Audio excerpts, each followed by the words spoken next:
Well. Thanks for clicking play and watching. This is part of the new beauty channel for cruelty-free beauty. I'm really excited to be a part of it, and I'm excited to answer these questions. And I want to thank Barbie Amazing for sending me the password to actually getting on the channel. Can you fake any accents? I don't know if you know this or not, but when I was 17, I was crowned Mount Rose American Teen Princess. And this year, drum roll please, my lovely daughter, Rebecca Ann Lehman, is competing. 2. Do I have any hidden talents?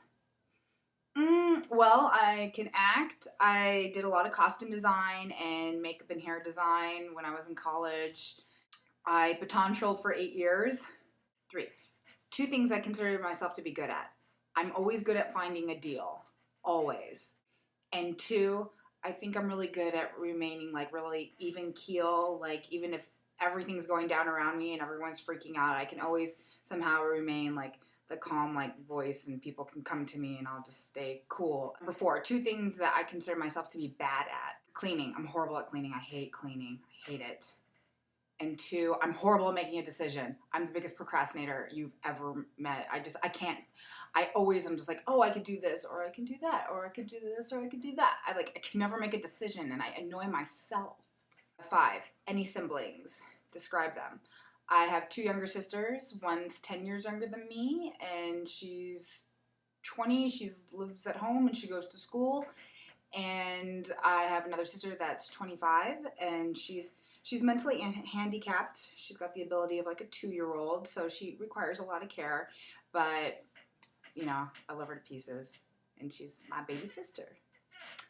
6, one thing that not many people know about me. I'm not a real blonde. 7, favorite musical group in junior high.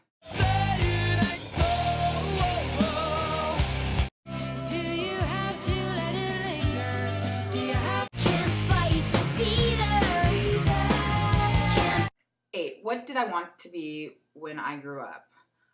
For a long time when I was a kid, I wanted to be a lawyer, and then I wanted to be an actress, and then I wanted to be a professor of costume design and makeup. 9, my worst roommate. I've had so many bad roommates, it hurts. There was this guy, he was like, I want to say he was like in his early 30s, and I was like 21, 22, and I moved him in. I didn't really know much about him, and he was weird. He used to bring his girlfriend in and have lots of like loud sex. And he used to sing Joy Division, and I love Joy Division, but he used to sing so loud. He was like, la, la, la, la, la, la. And me and my other roommate used to make fun of him so much. 10, worst dating experience. Oh God, where do I start? I'm gonna have to say the first one was this guy that came into PF Chang's and he asked me on a date, and I wasn't really feeling his vibe, but I was like, all right, fine, I'll go on a date with you. And I went out with him, and it was just weird from the get-go. We like hardly talked. We went and saw a movie. He needed to blow his nose. Like his nose whistled the entire movie. And I'm just like, at the end, I was like, oh my gosh, please, just like, let's have this be over. Please be over. Please be over. So he drives me back to my car, and we're like in his car, and I was like, okay, well, thanks, bye. And I like go to like open the door to leave, and he's like, wait, no, stop. I just want to talk to you for a second. And I was like, okay. And he's like, so I don't think this is going to work between us. And I was like, yeah, no, that's totally cool. All right, yeah, I totally agree. You know, I don't feel a chemistry here either. You know, it's fine. And then he goes on to tell me that he grew up in a religious cult. He was like 35 and had never been intimate with anyone, and that he was really in love with this woman that he worked with. And how could he get her to like him? Because he had asked her out on several dates, and she had blown him off every time. That was definitely my worst dating experience ever. What superpower would I have if I could have a superpower? I know this sounds lame, but I would have flight. I just think that's so cool. You can go anywhere you want to, and just the feeling of just being so free, and just, I just would love it. 12, who's the most important person in my life? Probably my dad. He's kind of my rock. 13, what are you really passionate about? I know this sounds stupid and cliche, but I'm really passionate about makeup. It's so stupid, but I love it. I have a good time with it. I'm also very passionate about politics. 14. Who do you respect most in my life? My dad. Gloria Steinem. She's an awesome woman, a figure for women's rights. 15. What outdoor activities do I like? I like walking to the car. I like, I don't care for outdoor activities. 16. What things would I save from a fire? My iMac, which I am looking at right now, is huge. I don't know how I would get it out of here, but I would just do it. Just rip it out of the wall and run. Probably my makeup collection and my renderings. Yeah, that was like 4 years of really hard work. 17. My favorite place on earth. Disneyland, duh. 18. Do I believe in aliens or ghosts?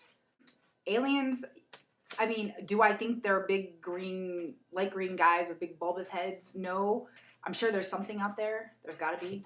And ghosts, I don't want to admit that I might believe in that because I don't want them to come and haunt me.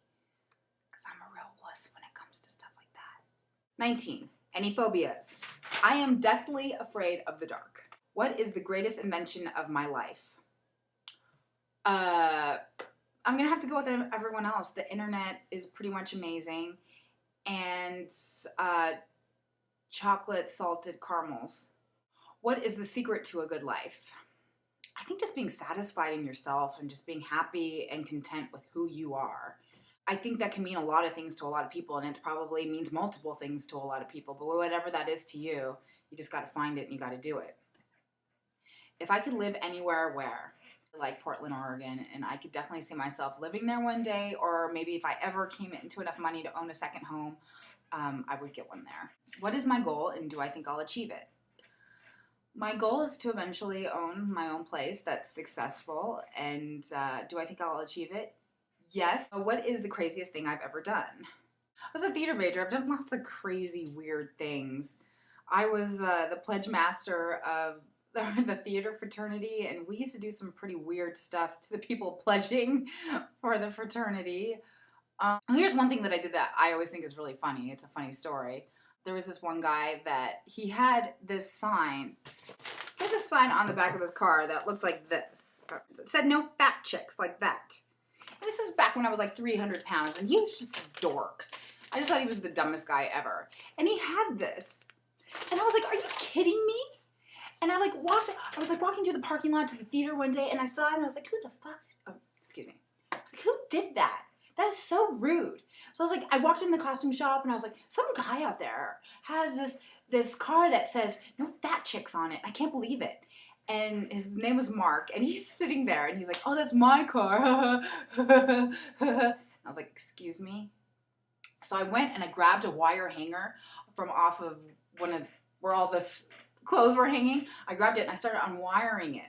And he's getting ready for a show. He's in a show and he's in full costume and dress. And once you are in full costume and dress in theater, you cannot leave the theater, because if you somehow your costume gets ruined, you cannot take a step out of the theater. So I'm like marching out to the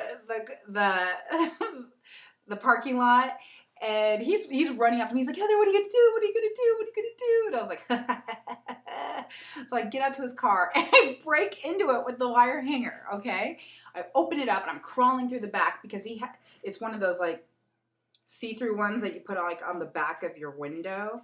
So I like crawl into the back of his car. I rip it off. It's like it's like tearing apart. I'm like ripping it off.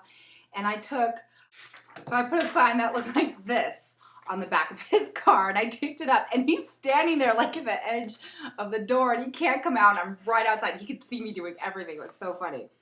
Can you see this? No scrawny bastard's named Mark. And I'm not saying that's really crazy, but I thought it was really funny. And I think that concludes my questions. Yes. All right. Well, I'm really excited to do this channel, and I can't wait for the new challenge to do something fun for the New Year's. Can't wait to work with you all, and have a great one.